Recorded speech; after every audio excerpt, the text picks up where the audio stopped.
Right now, peak season is just beginning for America's national parks, but some of the most iconic destinations are either closed or making major cuts because of the Trump administration's layoff. MSNBC wouldn't let me stitch this video like normal, but I'm here to tell you the facts, and these facts will give you some hints if you want to visit these national parks, because this is definitely some rage baiting by MSNBC, and they know it. They know that the angrier you are, the more of their media you will consume and the more money they make. Whereas I'm a non-monetized channel, and I have some experience. I am a national park tour guide. I don't work for the national parks. I do work for private companies, which I will not be naming. And these private companies have me leading groups of people through multiple national parks on various tours that often cross state lines. And so I'm going to be completely transparent with you. I'm not here to talk about the budget cuts. I'm here to talk about the facts. And the first fact is that I do not have experience with Carlsbad Caverns or Great Smoky Mountains, so I cannot address the issues that were brought up in the MSNBC news report. I do have experience with Arches, Zion, and Yosemite, and so I will talk about those three parks. So we'll talk about Zion first, since that was mentioned in the news report first. Bumper-to-bumper traffic trying to get into Zion National Park.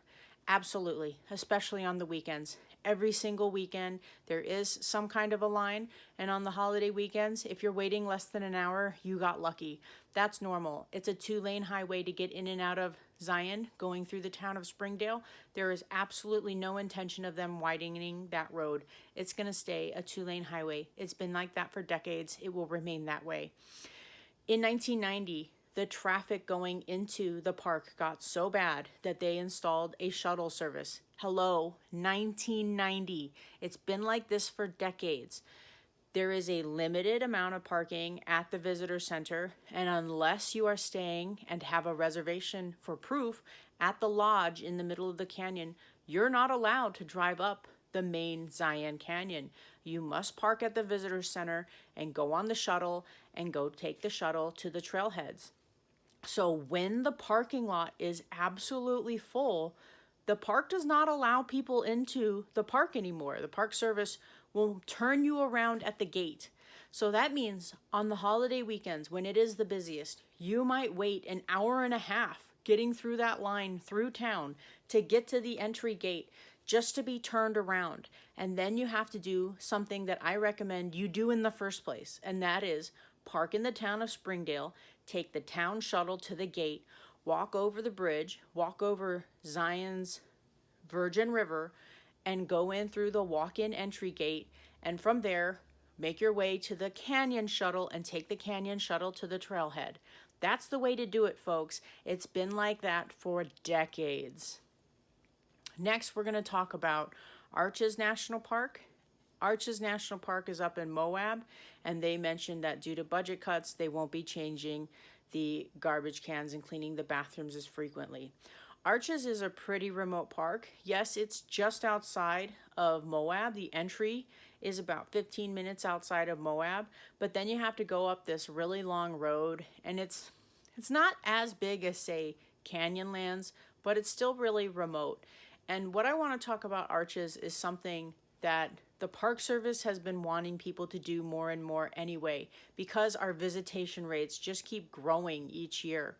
And that is, take your trash with you. Even in a place like Arches, where the town of Moab is relatively nearby, they still have to go out into the hot desert and truck all of your waste and trash many miles to get to the city dump. And there are millions upon millions of people visiting these parks each year. It isn't so much the trash. It is the volume of trash because of the volume of visitors. So if you can take your trash out with you and deposit it at the dumpster at your hotel room, you're going to be doing your public lands a service. So this is something that even before the budget cuts, the parks were wishing that people would do, but no one listens, because this kind of a talk is going to be labeled as a Karen talk. And, you know, the root word of Karen is cares. And sometimes Karens misplace their care, but this MSNBC news report is trying to drum up sympathy about the parks, because it's preying on people's desire, and caring nature. So if you really care about your park, regardless of whether or not they're cutting the budgets, you should take more of your own waste out. Finally, we're going to talk about Yosemite. And in the news report, it talks about something related to the budget cuts means that we're having timed entry. That's so backwards, because before the peak season started, there was rumors that they would not have timed entry. And when they announced they were going to have timed entry for this season, I was elated. If you've ever been to Yosemite National Park, in the years prior to the installation or implementation of timed entry, you would know that you can sometimes wait hours, like 4 hours, just to get into Yosemite Valley, let alone try to get out. Once again, just like in Zion, there are 2-lane highways and roads getting in and out of Yosemite. 2 lanes, 1 lane each way. They are not going to change that. It's been like that for decades. And so I had this idea in my mind when I first started working as a tour guide, that if the companies that I work for wanted me to go to Yosemite, I was actually going to turn them down, because I was traumatized by having to wait in line for so long, waiting for hours, stuck in your vehicle, idling, stuck with everybody else, not being able to go anywhere. You're stuck. You can't turn around. It's all a one-way loop through Yosemite. There's one place where you can turn around halfway, but you can still wait hours just to get to that area where you can turn around. And you might still wait hours just to get out.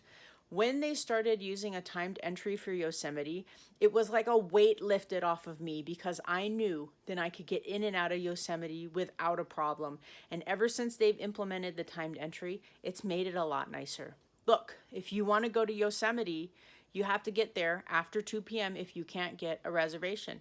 Does that mean you have less time there because the sun's going down? Yes, but you would have less time to enjoy the park if you were waiting for 4 hours to get in anyway. So the timed entry is actually a big relief, and it's something that they've been doing for the last few years, and it is a huge relief. It is welcomed by frequent visitors such as us tour guides.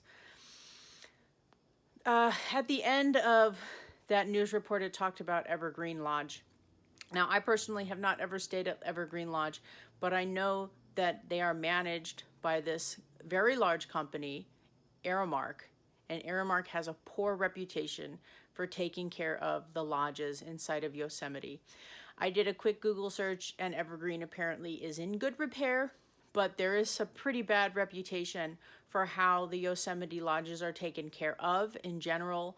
And so it could just be the fact that one of the other lodges had parts of the roof, interior, the ceiling, fell and injured one of its employees. I would hazard to say that the parks services concessions, which are all managed by Aramark inside of Yosemite, they have a bad reputation.